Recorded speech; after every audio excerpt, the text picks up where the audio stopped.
لیکن ایک بات پہ انہوں نے اتفاق کیا کہ مکہ مکرمہ میں جو ہم نے خدمت بیت اللہ کی سر انجام دینی ہے، حلال پیسہ لگانا ہے، حرام نہیں لگانا، سود کا، زنا کا، شراب کا، جوئے کا یا کوئی غصب شدہ مال نہیں لگائیں گے، حلال مال جمع کرو اور اس سے کعبہ شریف بنا لو۔ تو جتنا حلال مال جمع ہوا نا، اس سے اتنی چھت پڑ سکی، آگے چھت کے پیسے حلال والے نہیں تھے، رب نے حرام پیسہ استعمال کروانا نہیں تھا، تو اس لیے انہوں نے ایک جگہ کو کھلا چھوڑ دیا۔ تو جو چھت والا ہے وہ بھی بیت اللہ ہے، جو بغیر چھت کے ہے وہ بھی بیت اللہ ہے، بس فرق یہ ہے کہ اسے حتیم کہتے ہیں، اسے خانہ کعبہ کہتے ہیں۔ حضور علیہ السلام نے سفر کہاں سے شروع کیا؟ چھت والے سے یا بغیر چھت سے؟ تو اللہ کے رسول نے بغیر چھت والی جگہ حتیم سے سفر شروع کیا۔ بھئی یہ سفر حضور پاک بیت اللہ کے اندر سے کیوں نہیں کر رہے تھے؟ اس کے دو جواب ہیں۔ پہلی بات یہ ہے کہ اس وقت بیت اللہ کے اندر 360 بت لٹکے ہوئے تھے، تو بیت اللہ کے اندر جہاں شرک کی باتیں ہو رہی ہو، وہاں رسالت مآب ایک توحید کی اعلیٰ بات کی ابتدا فرمائیں تو یہ کوئی مناسب بات نہیں لگتی تھی۔ تو وہاں سے ہٹ کے حضور پاک حتیم میں آئے ہیں، حتیم میں بت نہیں تھے۔ دوسری بات کہ حتیم میں حضور پاک نے سفر شروع کیا تو حضور پاک علیہ السلام نے اپنی امت کے غریب لوگوں کے اوپر ایک کرم نوازی کی ہے۔ وہ کرم نوازی کیا ہے؟ رب کریم نے رسالت مآب کے دل اقدس میں ڈالا کہ آپ یہاں سے سفر شروع کریں۔ تو وہ کرم نوازی یوں بنتی ہے کہ آج کسی امتی کے دل میں یہ خواہش پیدا ہوتی کہ میں اس جگہ جاؤں، نفل پڑھوں، عبادت کروں، اس جگہ کی زیارت کروں جہاں سے میرے پاک پیغمبر نے ایک اعلیٰ سفر کی ابتدا کی تھی۔ تو ہم بیت اللہ کے اندر نہ جا سکتے، وہاں بڑے بڑے بادشاہوں کے لیے دروازے کھلتے ہیں، ہر شخص کے لیے نہیں کھلتے، تو ہم اس جگہ جا سکتے ہیں جسے حتیم کہتے ہیں۔ تو اللہ رب العزت نے رسالت مآب کے دل اقدس میں ڈال کے غریبوں پر یہ کرم نوازی کروا دی کہ اگر کوئی آج امت کا غریب بندہ بھی اس جگہ میں عبادت کرنا چاہے، جانا چاہے، زیارت کرنا چاہے تو آسانی سے جا سکتا ہے۔ آپ علیہ الصلوۃ والسلام نے یہاں سے سفر شروع کیا ہے، اور سفر کے شروع سے پہلے شق صدر ہوا ہے۔ شق صدر کسے کہتے ہیں؟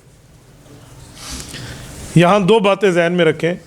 شق صدر، شق کہتے ہیں کھول دینا، اور صدر کہتے ہیں سینے کو۔ تو اس کو ہم یوں کیوں نہیں کہتے کہ حضور پاک کا دل کھولا گیا؟ ہم شق صدر کو شق صدر کیوں کہتے ہیں؟ وہی لفظ کیوں کہتے ہیں؟ تو اس کا جواب ذہن میں رکھیں۔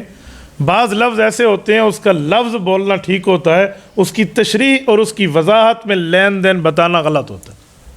جیسے سسر اپنے داماد کو یہ تو کہہ سکتا ہے کہ آپ میری بیٹی کے حقوق کا خیال رکھیں، اتنا جملہ کہہ سکتا ہے، لیکن ایک ایک حقوق کو تفصیل سے گنوائے یہ سسر کی شان کے لائق نہیں ہے۔ رسالت مآب علیہ الصلوۃ والسلام کی بلا تشبیہ و مثال آداب میں یہ ادب داخل ہے کہ حضور پاک علیہ السلام کی ذات سے کوئی چیز جڑی ہوئی ہو تو اس کا ترجمہ اپنے لفظوں سے نہ کریں۔ کل کوئی کہہ دے گا حضور پاک کے نعوذ باللہ دل کا بائی پاس ہوا، حضور پاک کے ہارٹ سرجری ہوئی اس لیے دل نہیں بابا، وہی لفظ لکھو جو شان نبوت کے مطابق ہے، شق صدر ہوا۔ اب ہم اردو بولیں، عربی بولیں، فارسی بولیں، کوئی اور زبان بولیں، شق صدر کو شق صدر کہیں گے، رسالت مآب علیہ الصلوۃ والسلام کے آداب کو سامنے رکھ کے۔ یہ شق صدر جو ہوا ہے یہ چوتھی مرتبہ ہوا ہے، ایک 2.5 سال کی عمر میں، ایک 10 سال کی عمر میں، ایک اعلان نبوت کے وقت اور ایک معراج کے وقت۔ ہر وجہ میں شق صدر کا ایک اپنی حکمت موجود ہے۔ یہ جو وجہ ہے ادھر کیا ہے؟ رسول اللہ صلی اللہ علیہ وسلم عالم ناسوت سے نکل کے عالم ملکوت میں جا رہے ہیں، تو اس عالم کی چیزوں کو اپنے سینہ اقدس میں برداشت کرنے اور وہاں کے سفر کی ضروریات کو پورا کرنے کے لیے اللہ کے رسول نے اللہ کے رسول کا شق صدر کرا کے دل اقدس میں وہ طاقتیں پیدا کر دی ہیں کہ جہاں جبرائیل بھی نہ جا سکا حضور وہاں تک پہنچ گئے۔ یہ شق صدر کی حکمتوں میں ایک حکمت یہ بھی۔ آپ علیہ السلام نے سفر کیا، یہ بیت اللہ سے سفر شروع ہوا ہے، گھر سے تو آئے ہیں، وہ سفر کی تیاری ہے، شروع بیت اللہ سے ہوا ہے۔ تو یہ جو شروع ہوا ہے بیت اللہ سے، اور اس سفر کا اختتام واپس بیت اللہ پہ آ کے ہوتا ہے، لیکن جانے کے جو اینڈ ہے وہ عرش معلیٰ ہے۔ تو بیت اللہ سے شروع کر کے عرش معلیٰ تک لے جانے کا مطلب کیا ہے؟ دیکھیں دو باتیں۔ مخلوق جس کو اللہ رب العزت نے بنایا ہے، تو اس مخلوقات میں جو سب سے پہلے زمین پر مخلوق ہے نا، وہ یہی کعبۃ اللہ کی جگہ والی زمین ہے۔ پانی پانی تھا، دو پانی کی لہریں آپس میں ٹکریں، جھاگ پیدا ہوئی، جھاگ خشک ہوئی، خشکی پھیلتی گئی، زمین بن گئی، اور جس جگہ دو پانی کی لہریں آپس میں ٹکرائی تھیں عین اس جگہ بیت اللہ قائم ہے۔ یہ وسط الارض ہے، تو یہ مکان اول ہے، مکان اول، پہلا مکان۔ ان اول بیت وضع للناس للذی ببکہ، چوتھے پارے کے پہلے صفحے نے آپ کو اور ہمیں سمجھا دیا۔ اور جو کعبۃ اللہ ہے یہ تو مکان اول ہو گیا، جو عرش معلیٰ ہے وہ مخلوقات میں مکان آخر ہے، بالکل آخری مکان ہے، اس کے بعد مکان نہیں ہے۔ جو مکانات مخلوقات کے معاملات کی جو ترتیب ہے نا، اس میں جو خاص مکان ہے وہ وہی ہے۔ کیوں؟ وسع کرسیہ السماوات والارض، زمین آسمان پہ اللہ کی کرسی ہے جو زمین آسمان سے بڑھ کے، اور اس کرسی کے اوپر کیا ہے؟ اس کرسی کے اوپر اللہ کی نور کا سمندر ہے، اس سمندر پہ کیا ہے؟ اللہ کا عرش ہے۔ یہ ذہن میں رکھے، یہ کرسی عرش پر نہیں ہے، کرسی نیچے ہے، پھر پانی ہے، پھر عرش ہے، وَكَانَ عَرْشُهُ عَلَى الْمَاءِ، پھر وہاں ہے۔ یہ ایک بات ہمیں سمجھ آ جائے گی کہ اس کرسی سے مراد یہ والی کرسی نہیں ہے کہ اس کے اوپر بیٹھے ہیں، اگر یہ والی ہوتی تو یہ عرش کے اوپر ہوتی، عرش کے نیچے نہ ہوتی۔ اس کرسی سے مراد ہے وہ مقام جہاں سے کائنات کو فرشتے اللہ کے حکم سے کنٹرول کرتے ہیں، اس کرسی سے وہ کرسی مراد ہے۔ دوسرے لفظوں میں صریف الاقلام کا پڑوس اسے کہہ دیں۔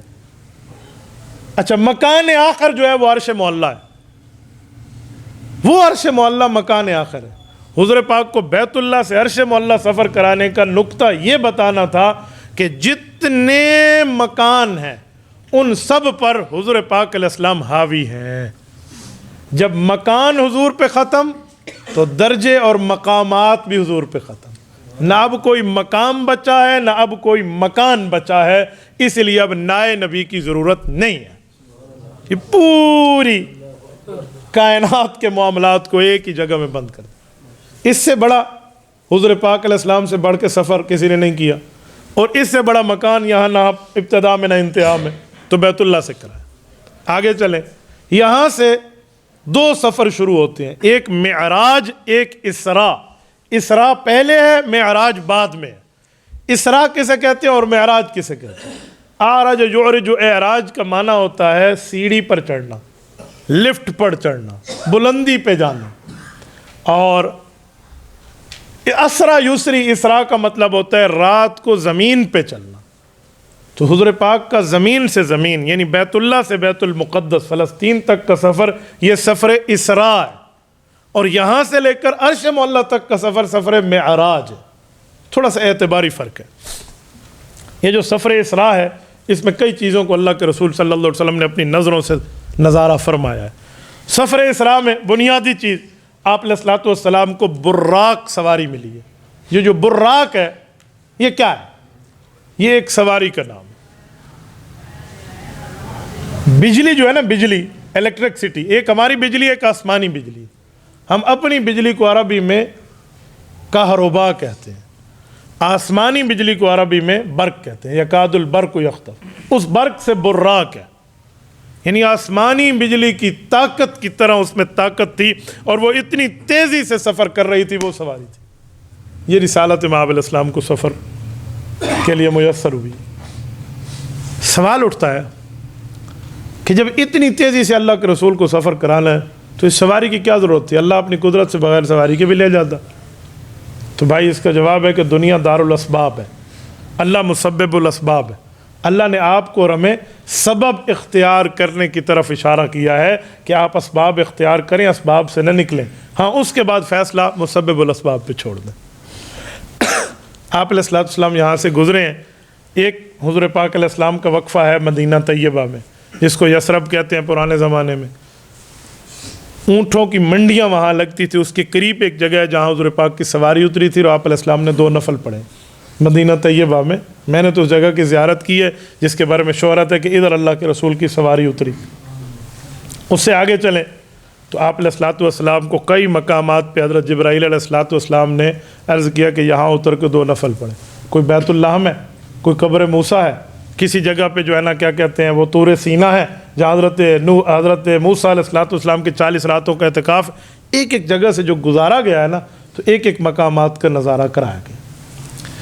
آپ علیہ الصلوۃ والسلام نے بیت اللہ میں پڑھا ہے جہاں حضرت عیسیٰ علیہ الصلوۃ والسلام کی ولادت ہوئی ہے۔ اس سے بھی ایک عقیدہ سمجھ آیا کہ حضرت عیسیٰ ابن اللہ نہیں ہے، عبد اللہ ہے، اللہ کے بیٹے نہیں ہیں، اللہ کے بندے ہیں۔ اور طور سینا پر پڑھا، طور سینا پر کیوں ہے؟ طور سینا پر حضرت موسیٰ علیہ السلام کو نبوت ملی ہے. جلیل القدر پیغمبر کو جو معراج ہوا ہے وہ طور سینا ہے. یہ بتایا جا رہا ہے کہ رسول اللہ صلی اللہ علیہ وسلم کا معراج اس سے کہیں فائق تر ہے, وہاں سے آگے لے جائے گا. پھر حضرت موسیٰ علیہ السلام کی قبر مبارک کے قریب آپ علیہ السلام گزرے ہیں تو حضور فرماتے ہیں سرخ رنگ کے ٹیلے تھے, ساتھ حضرت موسیٰ علیہ السلام کی قبر تھی. اور میں نے جب قبر پہ غور کیا تو حضرت موسیٰ علیہ السلام کھڑے ہو کے قبر میں نماز ادا فرما رہے تھے. یہ مسلم شریف کی صحیح حدیث ہے. حضور پاک علیہ السلام آگے گئے ہیں تو انبیاء کرام بیت اللہ میں جمع ہے اور بیت المقدس میں جمع ہے. یہ بیت المقدس کیا ہے؟ اسے قبلۃ الاولیٰ کہتے ہیں, پہلا قبلہ. تو پہلا قبلہ اور دوسرا قبلہ کیا ہے؟ تو بھائی جب سے کائنات بنی ہے دو ہی قبلے اللہ رب العزت نے متعین فرمائے تھے کہ اس طرف منہ کر کے نماز پڑھو. یا وہ بیت المقدس تھا جو پاکستان میں شمال کی سائڈ بنتی ہے, میرے بائیں بنے گی, اور یا بیت اللہ ہے جو ہمارے لیے قبلہ اور کعبہ ہے. تو یہ دو جہتیں ہیں جو اللہ نے متعین کی ہیں, ورنہ آپ اللہ جہت کا آپ اللہ کو پابند نہیں سمجھ سکتے. یہ آپ کو اور میرے لیے ہے کہ ایک جہت میں بندے کو خصوصی توجہ حاصل ہوتی, ورنہ فَأَيْنَمَا تُوَلُّوا فَثَمَّ وَجْهُ اللَّهِ لِلَّهِ الْمَشْرِقُ وَالْمَغْرِبُ. اللہ ان معاملات کا پابند نہیں ہے. آپ علیہ السلام قبلۃ الاولیٰ فلسطین بیت المقدس میں جمع ہوئے ہیں تو پہلے انبیاء کرام سارے موجود ہیں. وہاں انبیاء کرام میں مکالمہ چل رہا ہے. ابو داؤد شریف کی حدیث ہے, گفتگو چل رہی ہے اور ایک مسئلے کا سوال چل رہا ہے جو سارے انبیاء سے باری باری کیا جا رہا ہے. وہ سوال کیا ہے؟ قیامت کب آئے گی؟ ایگزیکٹلی ٹائم, متعین کردہ وقت قیامت کا کون سا ہوگا؟ یہ سوال پوچھا جا رہا ہے. جن انبیاء کرام کو رب نے وہاں جمع کیا ہے دو قسم کے ہیں, زمین والے بھی بلوائے, آسمان والے بھی بلوائے. زمین والے انبیاء اپنے قبور میں ہیں, رب نے وہاں سے طلب فرما لیا. آسمان والے جیسے حضرت عیسیٰ علیہ السلام, کچھ روایات میں حضرت ادریس یا اس طرح جن کو اللہ نے ویسے اٹھا لیا, ان انبیاء کرام کو آسمان سے بلایا گیا, باقیوں کو زمین سے جمع. آخر معاملہ آتا رسالت امام علیہ السلام کے پاس آیا کہ جی اللہ رب العزت نے فرمایا ہے کہ اس کا علم میرے قبضے میں ہے. ان اللہ عندہ علم الساعہ, اللہ کو پتہ. نشانیاں تو ہیں لیکن ایگزیکٹلی ٹائم, متعین کردہ وقت یہ اللہ کو پتہ. تو یہاں حضرت عیسیٰ علیہ السلام فرمانے لگے کہ میں کچھ کہوں یا فرمائیے. کہ مجھے کچھ نہ کچھ بارے میں اتنا پتہ ہے کہ قیامت سے پہلے جو دجال آئے گا اس کے مقابلے کے لیے اللہ مجھے زمین پر پھر بھیجیں گے. ایک بار تو ابھی نماز کے لیے آیا ہے نا, ایک بار پھر بھیجیں گے, میں اس کا مقابلہ کروں گا, اس کے بعد اللہ قیامت دیں گے. یہ حضرت عیسیٰ علیہ السلام. پھر انبیاء کرام کو حضور پاک علیہ السلام نے نماز پڑھائی ہے. اب یہاں ایک سوال اٹھتا ہے, یہ جو ہمارے ہاں ائمہ کے ساتھ مقتدی لوگ مسجدوں میں کرتے ہیں, یا مسجد کی کمیٹی کے حضرات, میں ان کو پھر ذرا متوجہ کرتا رہتا ہوں. امام کو تو امام صاحب آپ بہت لیٹ ہو گئے, آپ کو چاہیے نماز میں 15 منٹ پہلے آئیں. یعنی امام کی ذمہ داری ہے وہ لائٹ جلائے, امام کی ذمہ داری ہے دروازہ کھولے, امام کی ذمہ داری ہے صفوف بنائے. تو ذرا اس واقعہ معراج سے اس بارے میں بھی پوچھ لیں. یہاں جو ہم نے دیکھا ہے, یہاں امام بعد میں آئے ہیں, مقتدی پہلے ہیں. تو پتہ چلا امام کو آپ پہلے آنے کا پابند نہیں کر سکتے, پہلے مقتدیوں کو آنا چاہیے. اور اگر امام آئین ٹائم پر آئے تو وہ ترتیب نبوی پر آ رہا ہے, وہ کوئی آپ کی مخالفت نہیں کر رہا. تو اس لیے مقتدیوں کو پہلے جمع ہونا چاہیے. آپ علیہ السلام نے امامت کرائی ہے, امامت کرا کے رسالت امام علیہ السلام اوپر تشریف لے گئے ہیں. جیسے حضور گئے ہیں ویسے انبیاء گئے ہیں. اب توجہ رکھنا, ملا علی قاری رحمہ اللہ مرقات شرح مشکات جلد نمبر 10 باب فی المعراج میں یہی الفاظ فرماتے ہیں کہ یہ جو انبیاء نے نماز پڑھی ہے یہ صرف روحوں نے نہیں پڑھی. فرماتے روح اور جسم دونوں نے پڑھی ہے. ملا علی قاری نے اس پر استدلال کرتے ہوئے لکھا ہے کہ انما الصلاۃ تکون للاشباح لا للارواح لا سیما, کہ نماز روح اور جسم دونوں پڑھتے ہیں, خالی روح کی بات نہیں ہوتی. تو یہ تمام انبیاء کرام کو جمع کیا گیا, روح مال جسد. پھر انبیاء کرام کے ساتھ آپ علیہ السلام گئے. حضرت آدم سے ملاقات ہے, حضرت نوح سے ملاقات ہے, حضرت عیسیٰ علیہ السلام سے ملاقات ہے, حضرت ادریس علیہ السلام سے, حضرت یوسف سے ملاقات ہے, حضرت موسیٰ سے, اوپر آسمانوں پر ہے. آپ علیہ السلام گزرتے جا رہے ہیں. حضور علیہ السلام فرماتے ہیں, صحیح مسلم کی حدیث ہے, جب ہم کسی آسمان پہ پہنچتے ہیں تو سوال ہوتا ہے, کون؟ کا جبرائیل. ومن معک؟ کا محمد صلی اللہ علیہ وآلہ وسلم. ابعثت الیک؟ نعم بعثت الیک. پوچھا جاتا ہے کون؟ کا محمد صلی اللہ علیہ وسلم ہے. اللہ نے آپ کو ان کے پاس اس خصوصی سفر میں بھیجا تھا, وہی معاملہ؟ جی ہاں, یہ کوڈ ورڈ ہے فرشتوں کا آپس میں. جواب آتا ہے دروازہ کھل جاتا ہے. اس طرح کی پوری ترتیب ہے. یہ پوچھا جا رہا ہے. ہو سکتا ہے فرشتہ پوچھتا ہو، یا جدید لفظوں میں کہوں کہ آج کل دروازہ کھولنے کے لیے تھمب کا معاملہ ہماری جدید سائنس نے دکھایا. ہم نے تھمب لگایا یا ہم نے کچھ کوڈ لکھا، وہ دروازہ کھل جاتا ہے. کوڈ اسے پتہ ہوتا ہے جو اس گھر کا ہے یا اس کے معاملے سے واقف ہے. تو جبرائیل ہو سکتا ہے یہ کوڈ ملا رہے ہوں، یا کیا ترتیب ہے. ایک ایک موقع پر رسالت امام علیہ السلام کو اس خصوصی استقبال سے بلایا جا رہا ہے. پھر آسمان پہ فرشتے مرحبا مرحبا کہتے ہیں، حتیٰ کہ 7 آسمان کراس ہو گئے. اب جس نے 7 سفر شروع کرایا تھا وہ سید الملائکہ ہے، جو 600 پروں کا صاحب ہے، جو 2 پر کھولے اور زمین آسمان اس میں ڈھک جائیں. وہ کہتے ہیں کہ یا رسول اللہ اب یہ سدرۃ المنتہا آ گئی ہے. سدرہ کہتے ہیں درخت کو، منتہا کا معنی ہے جو بالکل جبرائیل کا آخری اسٹیشن ہے، لائن آف کنٹرول ہے جبرائیل کی. یہ باؤنڈری ہے، اس سے آگے آپ نے نہیں جانا. امام علاء الدین متقی رحمہ اللہ کنز العمال میں یہ حدیث لاتے ہیں. جبرائیل کے پر کے جلنے والی روایت کنز العمال میں ہے. کہا جبرائیل آپ کہاں رک گئے؟ کہا آگے نور کے وہ پردے ہیں جو صرف آپ جا سکتے ہیں، میں نہیں جا سکتا. میں جاؤں تو میرے پر جل جائیں. یعنی وہ معاملہ مجھ سے بہت ہاوی لیول کا ہے. یہاں سے ایک جملہ سمجھ آتا ہے کہ یہ جو کچھ ہمارے سادے لوگ کہتے ہیں نا کہ تم لوگ نبی کو نور نہیں مانتے، یہاں آ کے ان لوگوں کا دماغ درست ہو جانا چاہیے کہ اگر نور ہی کا معاملہ ہوتا تو نور تو چھوڑو، نوریوں کا سردار یہاں رک گیا ہے کہ وہ چیزیں میں برداشت نہیں کر سکتا. اور یہاں سے یہ سید الرسل، سید الانبیاء، سید النور و سید البشر آگے تشریف لے کر گئے ہیں اور معاملے میں بالکل سارا ٹھیک ٹھاک ہے. تو حضور پاک علیہ الصلوۃ والسلام روح کے لحاظ سے نور کہتے ہیں کہ روح نور ہے، جسم کے لحاظ سے رسول اللہ اعلیٰ اعلیٰ اعلیٰ ترین درجے کے انسان ہے. اور انسان کو اشرف المخلوقات صرف اسی وجہ سے ملا ہے کہ آقا انعامدار انسان بن کر تشریف لائے ہیں، ورنہ جنات کو اشرف المخلوقات تو نہیں کہا گیا، فرشتوں کو تو اشرف المخلوقات نہیں کہا گیا، حالانکہ فرشتوں میں سے کئی کا رتبہ کتنا بلند تر ہے. انسان اشرف المخلوقات رسالت امام علیہ الصلوۃ والسلام کی وجہ سے بنے. حضور پاک علیہ الصلوۃ والسلام، اب یہ انسانیت کی فضیلت ہے کہ نوریوں کا سردار وہاں رکے اور رسالت امام گئے. علامہ عبدالعزیز ہزاروی رحمہ اللہ سیرت نبی میں ایک جملہ لکھتے ہیں کہ رسالت امام علیہ الصلوۃ والسلام جب اکیلے ہوئے نا اوپر، تو وہاں سے رف رف قالین، یہ وہاں کا ایک بوئنگ طیارہ ہے، یہ بھیجا گیا اور آپ علیہ الصلوۃ والسلام نے سفر کیا ہے. تو ظاہری بات ہے بطور فطرت بندہ یہ سوچتا تھا کہ ابھی تک ہم 2 تھے اور اب میں اکیلا ہوں سفر میں، اور وہ بھی نئی منزلیں. رسالت امام علیہ السلام کے دل میں قدر پریشانی لاحق ہوئی نا، تو رب نے ایک فرشتے کو حضرت ابو بکر صدیق رضی اللہ عنہ کی آواز کی مثل آواز عطا فرمائی، اور اس نے رسالت امام علیہ السلام سے جو بات فرمائی ہے نا، اس بات سے وہ پریشانی جاتی رہی. جس معاملے میں حضرت رسول اللہ صلی اللہ علیہ وسلم جب گئے ہیں تو یہاں سے ایک سمجھ آتا ہے کہ کسی کے گھر بندہ کسی خاص موقع پہ جائے تو خالی ہاتھ نہ جائے. تو التحیات للہ والصلوات والطیبات کا تحفہ ہے، یہ پیش کیا. السلام علیکہ ایھا النبی، یہ جوابی تحفہ ہے. رسالت امام علیہ السلام نے اس تحفے میں بھی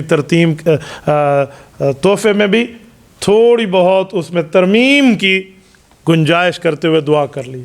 وہ کیا ترمیم ہے کہ یا رسول اللہ، یا اللہ السلام علینا وعلی عباد اللہ الصالحین، کہ میں اور میری امت میں ہر نیک آدمی تک بھی یہ سلامتی جاری رہے.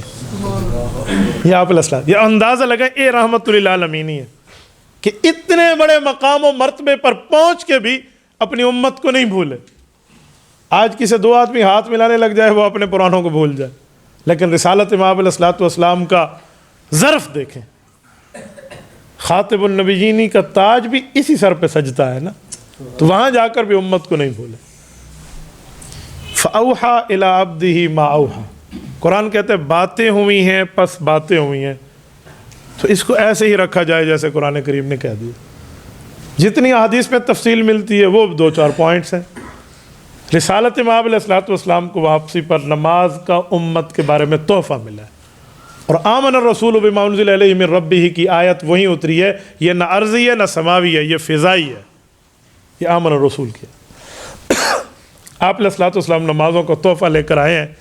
اس دوران کہتے ہیں شریف الاقلام کی بھی حضور پاک علیہ السلام نے وزٹ فرمایا، جہاں پر کلمیں چل رہی ہیں اور یہ جو جا رہے ہیں یہ بڑے رجسٹر میں جمع ہو رہے ہیں، روزانہ کی فرشتوں کے آنے جانے کی ترتیبیں، اور جنت جہنم کی اسکرینیں چلائی گئی ہیں اور دکھایا گیا ہے سود خور ہے تو خون کے دریا میں نہا رہا ہے، خود سچی بات کرتا ہے لیکن عمل نہیں کرتا تو اس کی کینچی سے یہ منہ کی اور رخساروں کی جگہ کاٹی جا رہی ہے، اور یہ آدمی منہ میں پتھر ڈالتا ہے، اس کا پیٹ بڑا ہو جاتا ہے تو ڈوبتا ہے اور پھر اٹھاتا ہے تو جی زانی ہے۔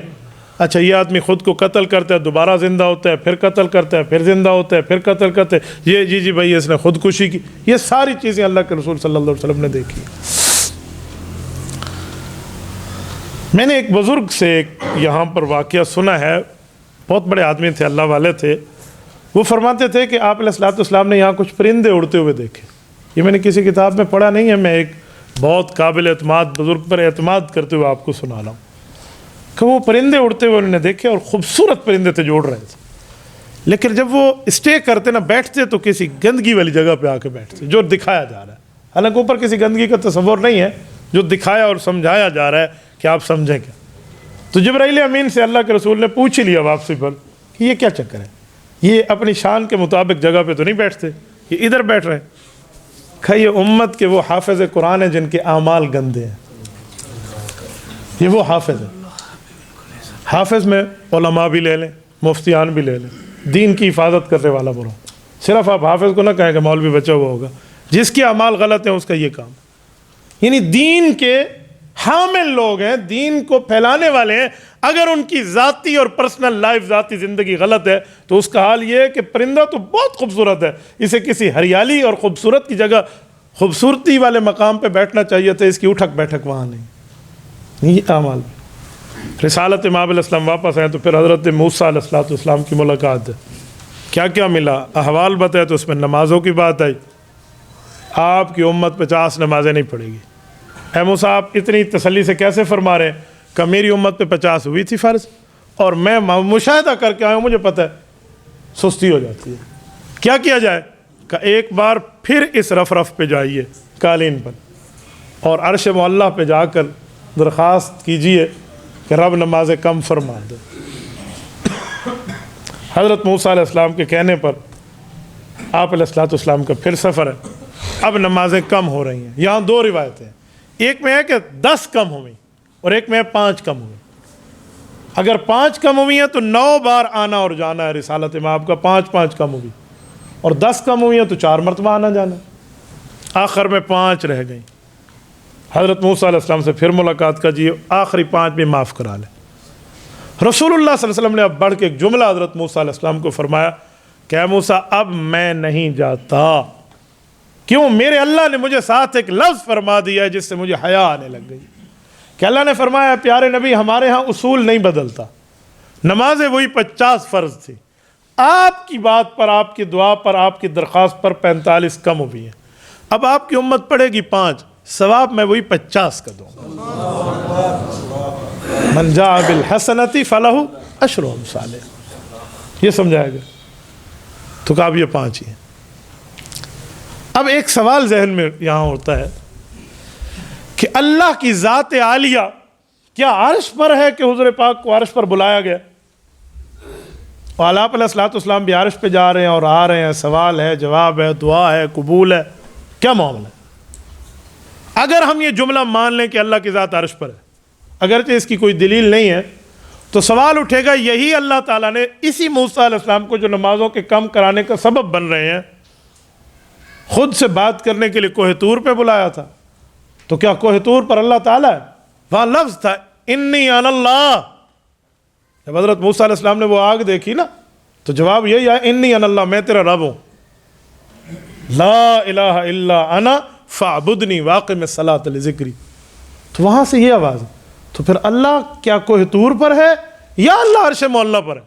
اب یہ سوال اٹھتے، تو اس سوال کا وہ جواب جو قرآن اور سنت میں موجود ہے اس کو جمع کر کے لے لیں تو مسئلہ حل ہو جائے گا، دائیں بائیں نہیں جانا پڑے گا، پھر بندہ الجھن میں کا شکار نہیں ہوگا، پریشانی کا شکار نہیں ہوگا۔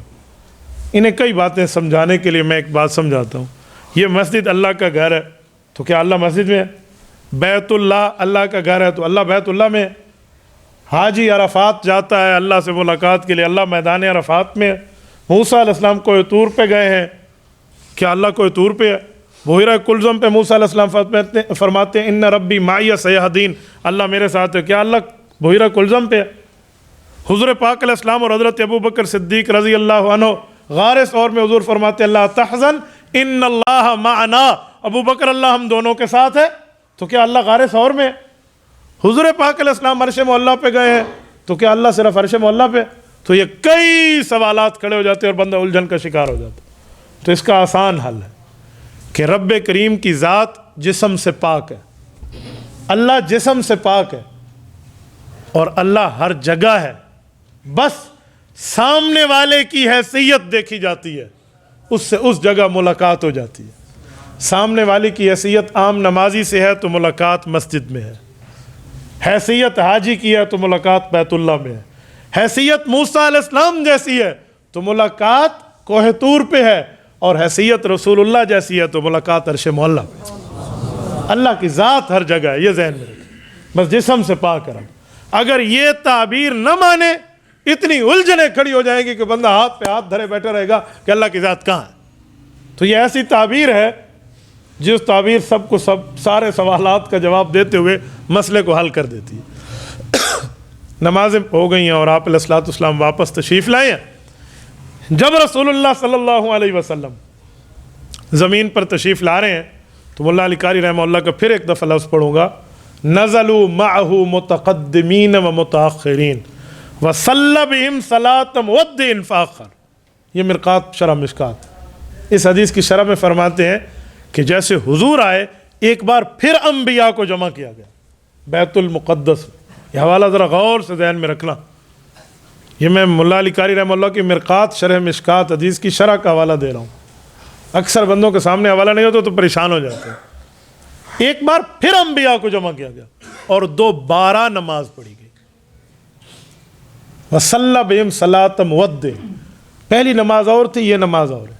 پہلی صلاۃ تھی صلاۃ اختصاصیہ، خصوصی نماز، یہ دوسری نماز ہے مودع، صلاۃ الوداعیہ، صلاۃ الوداعیہ، آخری نماز، سی آف کرنے والی نماز، اللہ حافظ چلو آپ اپنے اپنے مقام پہ جائیں۔